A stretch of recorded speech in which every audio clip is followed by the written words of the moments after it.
నమస్తే, welcome to our news network. Modi Mann Ki బాత్లో మహిళా రిజర్వేషన్ బిల్లు ఓడిపోవడానికి కాంగ్రెస్ ఇతర పక్షాలు కారణమని దేశ ప్రజలను ఉద్దేశించి మాట్లాడాడు. కాంగ్రెస్ మీద అనేక ఆరోపణలు చేశాడు. కాంగ్రెస్ వల్లనే మహిళలకు అన్యాయం జరిగిపోతుందని ఇంకా చాలా మాట్లాడాడు. నిజానికి అసలు కాంగ్రెస్ వల్లనే మహిళా రిజర్వేషన్ బిల్ అని ఓడిపోయిందా, విపక్షాల వల్లనే మహిళా రిజర్వేషన్ బిల్లు ఓడిపోయిందా, దానికి కూడా మనం లోతుగా వెళ్ళి చూడాల్సిన అవసరం ఉన్నది. ఒక్క మోడీ మన్ కీ బాత్లో మాట్లాడడమే కాదు, దేశవ్యాప్తంగా బీజేపీ శ్రేణులు కాంగ్రెస్ వ్యతిరేకంగా, విపక్షాలకు వ్యతిరేకంగా ర్యాలీలు, నిరసన ప్రదర్శనలు చేస్తారు. మహిళలకు కాంగ్రెస్ ఇతర విపక్షాలు అన్యాయం చేశాయని కాంగ్రెస్కు వ్యతిరేకంగా రాహుల్ గాంధీకి దిష్టి బొమ్మలు దగ్ధం చేసి చాలా చేస్తారు. దేశవ్యాప్తంగా చేస్తున్నారు. ఢిల్లీ నుంచి మొదలుకుంటే ప్రతి కేరళ దాకా అన్ని రాష్ట్రాల్లో చేస్తున్నారు. పార్లమెంటులో దీని మీద చర్చ జరిగి ఓటింగ్ జరిగిన తర్వాత 3 బిల్లుల మీద చర్చలు జరిగి ఓటింగ్ జరిగింది. ఓటింగ్ జరిగిన తర్వాత ఓడిపోయింది.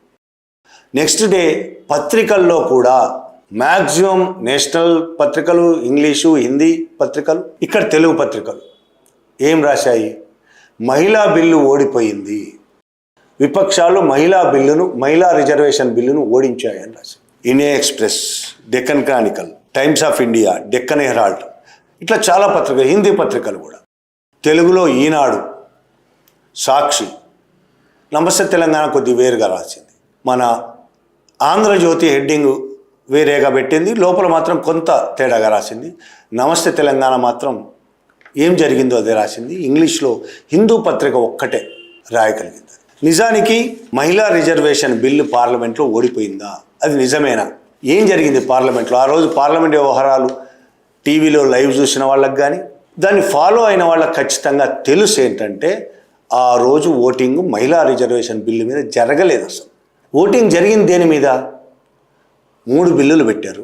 నియోజకవర్గాల పునర్విభజన బిల్లు, అంటే 850 ఎంపీ సీట్లను చేయడం కోసం పునర్విభజన బిల్లు, మహిళా రిజర్వేషన్ బిల్లు, నియోజకవర్గాల పునర్విభజన కోసం జరిగే రాజ్యాంగ సవరణ బిల్లు, 131వ రాజ్యాంగ సవరణ.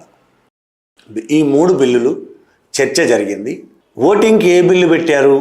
నియోజకవర్గాల పునర్విభజనకు సంబంధించి రాజ్యాంగ సవరణ, 131వ రాజ్యాంగ సవరణ చేయడం కోసం బిల్లు పెట్టారు ఓటింగ్ కోసం. ఆ ఓటింగ్లో ఆ బిల్లు ఓడిపోయింది. అసలు మహిళా బిల్లు ఓటింగ్కు పెట్టలేదనే విషయం మనం అర్థం చేసుకోవాలి. మహిళా బిల్లు ఓటింగ్కు పెట్టకుండా ఎప్పుడైతే రాజ్యాంగ సవరణ బిల్లు ఓడిపోయిందో మిగతా 2 బిల్లులు ఉపసంహరించుకున్నది ప్రభుత్వం, కేంద్ర ప్రభుత్వం. అంటే ఓటింగ్కి అసలు పెట్టలేదు, ఉపసంహరించుకున్న బిల్లులని కాంగ్రెస్ ఇతర విపక్షాలు ఓడించాయని మాట్లాడడంలో అర్థమేముంది? ప్రధానమంత్రి సహా పార్లమెంట్ రికార్డుల్లో, పార్లమెంట్లో జరిగే ప్రతి కార్యక్రమం, అసెంబ్లీలో జరిగే ప్రతి కార్యక్రమం, ప్రతిదీ సెకండ్ రికార్డ్ అయి ఉంటుంది కదా. రాసి పెట్టి కూడా రికార్డులు ఉంటాయి కదా, ఆడియో వీడియో రికార్డులు ఉంటాయి కదా. ఆ రికార్డుల్లో ఏముంది? ఆ రికార్డులో స్పష్టంగా నియోజకవర్గాల పునర్విభజన కోసం జరగాల్సిన రాజ్యాంగ సవరణ బిల్లు ఓడిపోయింది, వీగిపోయింది అనేది పార్లమెంటు రికార్డుల్లో ఉంది. అంత స్పష్టంగా పార్లమెంట్ రికార్డుల్లో కూడా ఉన్నదాన్ని పక్కన పెట్టి అబద్ధాలు ప్రచారం చేస్తున్నది ఎవరు? మోడీ ప్రచారం చేస్తున్నాడు, బీజేపీ ప్రచారం చేస్తున్నది. వాళ్ళ కోసం దేనికైనా సిద్ధపడే పత్రికలు ప్రచారం చేస్తున్నాయి. ఈనాడు ఎంత దుర్మార్గంగా హెడ్డింగ్ పెట్టింది, ఆమెకు మళ్ళీ నిరాశ అయింది. అసలు 2023లోనే ఆమె గెలిచింది కదా, ఆమెకు నిరాశ ఎట్లయింది? 2023లో ఇదే మోడీ ప్రభుత్వం, ఇదే మోడీ ప్రధానమంత్రిగా ఉండి ఇదే మోడీ ప్రభుత్వం 2023లో మహిళా రిజర్వేషన్ బిల్లు పార్లమెంట్లో ప్రవేశపెట్టింది. దాదాపు ఏకగ్రీవంగా, ఇద్దరు తప్ప ఏకగ్రీవంగా పాస్ చేశారు కదా బిల్లును. పాస్ అయిన బిల్లు 2023లో పాస్ అయింది బిల్లు. ప్రతిపక్షాలన్నీ కలిపి దాన్ని ఓడించాయి. ప్రతిపక్షాలకు మహిళలంటే పట్టదు అని కథలు ఎందుకు? ఇవన్నీ మీడియాకు కూడా ఆ విధంగా కథలు చెప్పాల్సిన అవసరం ఏమొచ్చింది? ఆమెకు నిరాశే, ఓడిన మహిళా రిజర్వేషన్ బిల్లు అని సాక్షి వాడు హెడ్డింగ్ పెడతాడు. మహిళా రిజర్వేషన్ బిల్లు ఎట్లా ఓడిపోయింది? అసలు ఓటింగే జరగనప్పుడు ఓడిపోవడం అనేది ఎక్కడి నుంచి వస్తుంది? సాక్షి వానికి బుర్ర ఉందా? అసలు ఆమెకు మళ్ళీ నిరాశే, మహిళా రిజర్వేషన్ బిల్లు ఓడిపోయిందని ఈనాడు కూడా రాసింది, నిరాశ అని హెడ్డింగ్ పెట్టి. అర్థం ఏంటి దీనిలో? అబద్ధాలు తప్ప ఇందులో ఏమైనా ఉన్నాయా? నువ్వు పార్లమెంట్లో ఏం జరిగిందో అదే కదా రాయాలి, పార్లమెంట్ రికార్డులో ఏముందో అదే కదా నువ్వు రాయాలి. నీ ఇష్టం, మనసుకి ఏది వస్తుంది రాయాలా. బీజేపీకి ఏది ఉపయోగపడితే అది రాయడం అనేది. సాక్షి, ఈనాడు రెండు తెలుగుదేశం పత్రికలు. ఈనాడు ఎట్లా తెలుగుదేశం పత్రిక, సాక్షి వైసీపీ పత్రిక. ఈ రెండు బీజేపీయే కదా, టీడీపీ బీజేపీనే, వైసీపీ బీజేపీనే. ఆ పత్రికలు బీజేపీకి ఏది అవసరమో అది రాస్తుంది, నిజాలు కాదు వాటికి కావాల్సింది. నమస్తే తెలంగాణ చాలా స్పష్టంగా రాసింది. ఎన్డీఏ పాచికకు పార్లమెంట్ చెక్. వీగిన 131వ రాజ్యాంగ సవరణ బిల్లు చాలా స్పష్టంగా హెడ్డింగ్ పెట్టింది. అక్కడ వీగిపోయింది ఏంటి? 131వ రాజ్యాంగ సవరణ బిల్లు వీగిపోయింది అని చాలా స్పష్టంగా రాసింది. అది నిజం, అది సత్యం, రికార్డులో ఉన్నది. అది కదా రాయవలసింది. అబద్ధాలు ఎందుకు రాయడం? మళ్ళీ లోపల కూడా డీలిమిటేషన్తో కూడిన బిల్లు ఓడిపోయింది అని రాసింది. ఈ రాజ్యాంగ సవరణ దేనికోసం? డీలిమిటేషన్ కోసం. అది ఓడిపోయిందని రాసింది. పార్లమెంట్లో జరిగిన ఓటింగ్ దేని మీద జరిగింది? రాజ్యాంగ సవరణ మీద. 131వ రాజ్యాంగ సవరణ మీద ఓటింగ్ జరిగింది. ఆ ఓటింగ్లో అది వీగిపోయింది. దానికి మహిళా బిల్లుకి ఏంటి సంబంధం అసలు?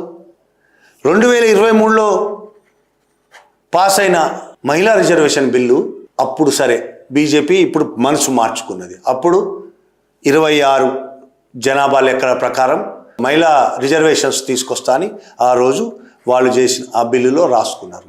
ఇప్పుడు మనసు మారింది.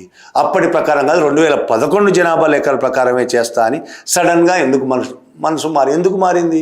5 రాష్ట్రాల ఎన్నికలు కావడం వల్ల మారొచ్చు. 29లో మళ్ళీ ఎన్నికలు రాబోతున్నాయి. అప్పటికి ఇది పూర్తిగా రిజర్వేషన్ అవుతాయో కావో అనే భయం వల్ల కావచ్చు. మేమే చేయకపోతే మాకు లాభం జరగదు కాబట్టి ఏదో రకంగా చేద్దామని 2011 పేరుతో తీసుకొచ్చినాయి. బాగుంది. ఇది 2011 జనాభా లెక్కల ప్రకారమే మహిళా రిజర్వేషన్ బిల్లు తీసుకురావచ్చు. ఇప్పటికీ కావాలని డీలిమిటేషన్ బిల్లుకు లింక్ పెట్టి తీసుకొచ్చారు, కానీ అవసరం లేదు. ఇప్పుడు డిఎంకే పెట్టింది పార్లమెంటులో, ప్రైవేట్ బిల్లు పెట్టింది డిఎంకే, మహిళా రిజర్వేషన్ బిల్లు పాస్ చేయండి. ఇప్పుడు మహిళా రిజర్వేషన్ బిల్లు ప్రతిపక్షాలన్నీ దానికి సపోర్ట్ చేస్తున్నాయి, అధికార పక్షం ఎందుకు సపోర్ట్ చేయదు? మరి మహిళలకు 33% రిజర్వేషన్ ఇస్తానని కావాలని మహిళా రిజర్వేషన్ బిల్లు పార్లమెంట్లో డిఎంకే పార్టీ ప్రవేశపెట్టింది. దానికి ప్రతిపక్షాలన్నీ మద్దతు ఇస్తున్నాయి. మీరు కూడా మద్దతు ఇస్తే గెలుస్తుంది బిల్లు, చట్టం చేయొచ్చు, మీరు వెంటనే అమలు చేయొచ్చు, 2029 లోపే అమలు చేయొచ్చు. మరి దీన్ని మీరు ఎందుకు పట్టించుకోవట్లేదు? ఎందుకు దాన్ని మద్దతు ఇవ్వట్లేదు డిఎంకే దానికి? ఎందుకంటే మహిళా రిజర్వేషన్ బిల్లు తీసుకురావాలని, చట్టం తీసుకురావాలని కోరిక మీకు లేదు. మీకున్న కోరికల్లా డీలిమిటేషన్ చట్టం చేయాలని మాత్రమే మీకున్న అసలైన కోరిక. మహిళా రిజర్వేషన్ బిల్లును అడ్డుపెట్టి డీలిమిటేషన్ తీసుకురావాలని కుట్ర చేశారు. అది దెబ్బ అయిపోవడంతో, అది మీరు ఆ విషయంలో ఓడిపోవడంతో ప్రచారము, అసలు మహిళా రిజర్వేషన్ బిల్లు ఓడగొట్టారని అబద్ధ ప్రచారం మొదలుపెట్టారు. కొంతమంది నమ్మొచ్చు. మీ భక్తులు, వాళ్ళకి తెలిసినా సరే బయట అబద్ధ ప్రచారాలు చేయడంలో దిట్ట. వాళ్ళకి తెలుసు ఓడిపోయింది ఎవరో తెలుసు, ఓడగొట్టింది ఎవరో తెలుసు, ఎందుకు ఓడిపోయిందో కూడా తెలుసు. అయినా సరే అబద్ధాలు ప్రచారం చేయడం మీ భక్తులు దిట్ట. ప్రజలను నమ్మిస్తారా మీరు? ఇప్పుడు రాహుల్ గాంధీకి వ్యతిరేకంగా, కాంగ్రెస్కు వ్యతిరేకంగా, విపక్షాలకు వ్యతిరేకంగా ర్యాలీలు తీస్తున్నారు కదా. నిన్న కొన్ని వీడియోలు చూశాను. ఢిల్లీలో జరుగుతున్న ర్యాలీ, ఢిల్లీలో జరుగుతున్న సభ. Rekha Gupta Delhi CM, BJP CM తీసుకొచ్చిన సభకు అనేక మంది మహిళలను తీసుకొచ్చింది. మహిళలందరికీ అన్యాయం జరుగుతుందని చెప్పడానికి మహిళలను తీసుకొచ్చింది. ఒక రిపోర్టర్ వాళ్ళు ఇంటర్వ్యూ చేసింది. ఇంటర్వ్యూలో ఒక మహిళ అంటది, ఎందుకు వచ్చారు ఇక్కడికి అంటే, బిల్లులకు వ్యతిరేకంగా. ఏ బిల్లు అంటే కరెంటు బిల్లు పెరిగిపోయిన విపరీతంగా తగ్గాలి, అందుకే కరెంటు బిల్లుకు వ్యతిరేకంగా వచ్చింది. ఏం చెప్పారు మహిళలకు? మీరు తీసుకొచ్చిన మహిళలకు కనీసం అవగాహన కల్పించాలి కదా, మీరు దేనికోసం తీసుకొచ్చారు? ఇంకొక మహిళ, వృద్ధ మహిళ దగ్గరికి పోయి, దేనికోసం వచ్చారు మీరు అంటే, ధరలు విపరీతంగా పెరిగిపోతున్నాయి, ధరలు తగ్గాల్సిందే, బతకలేకపోతున్నాం అంటది. ఎవరు పెంచారు మీ ధరలు? ధరలు ఎట్లా పెరుగుతున్నాయి? ఎవరు పెంచారు మీకు ధరలు అని రిపోర్టర్ అడిగితే, అది అక్కడ మాట్లాడుతున్నది కదా. ఎవరు మాట్లాడుతున్నది? రేఖా గుప్తా, బీజేపీ సీఎం మాట్లాడుతుంది కదా. ఆమె వల్లనే ధరలు పెరుగుతున్నాయని, ఆమె వృద్ధ మహిళ, ఆమె తీసుకొచ్చింది వీళ్ళని, ఆమె వల్ల ధరలు పెరుగుతున్నాయని రిపోర్టర్ అడిగింది. ఆమె కదా మిమ్మల్ని తీసుకొచ్చింది. దానికి జవాబు చెప్పకుండా మిగతా వాళ్ళు కూడా కలుగజేసుకొని ధరలు తగ్గాల్సిందే అని మాట్లాడారు. మీరు ఎవరినైతే జనాలను తీసుకొస్తున్నారో, డబ్బులు ఇచ్చి తీసుకొస్తున్నారో, ఫ్రీగా తీసుకొస్తున్నారో, ఏవో ఆశలు చూపి తీసుకొస్తున్నారో, ఎట్లయినా సరే తీసుకొచ్చిన వాళ్ళు మీరు చేసేదేమో కాంగ్రెస్కు వ్యతిరేకంగా మహిళా రిజర్వేషన్ బిల్లు ఓడగొట్టిన కాంగ్రెస్కు వ్యతిరేకంగా మీరు సభ పెడుతున్నారు, ర్యాలీ తీస్తున్నారు. కానీ దానికి వచ్చిన జనాలకు ఎందుకు వచ్చామో తెలియదు. ఒకరు కరెంటు బిల్లు కోసం వచ్చామనుకుంటున్నారు, ఒకరు ధరలు తగ్గడం కోసం వచ్చారు అనుకుంటున్నారు. కనీసం ప్రజలకు అవగాహన కల్పించట్లేదు. సీరియస్గా ప్రజలకు మీరు అవగాహన కలిగించడం మొదలు పెడితే వాళ్ళకు అర్థమవుతుంది మహిళలకు రిజర్వేషన్ రాకుండా చేస్తుంది మీరే అనే విషయం వాళ్ళకు అర్థమవుతుంది. అందుకే మీరు కనీసం వాళ్ళకు అవగాహన కల్పించే పని కూడా చేపట్టాలి. ఆ పని చిన్న పని కూడా చేయరు. మీరు అవగాహన కల్పించరు.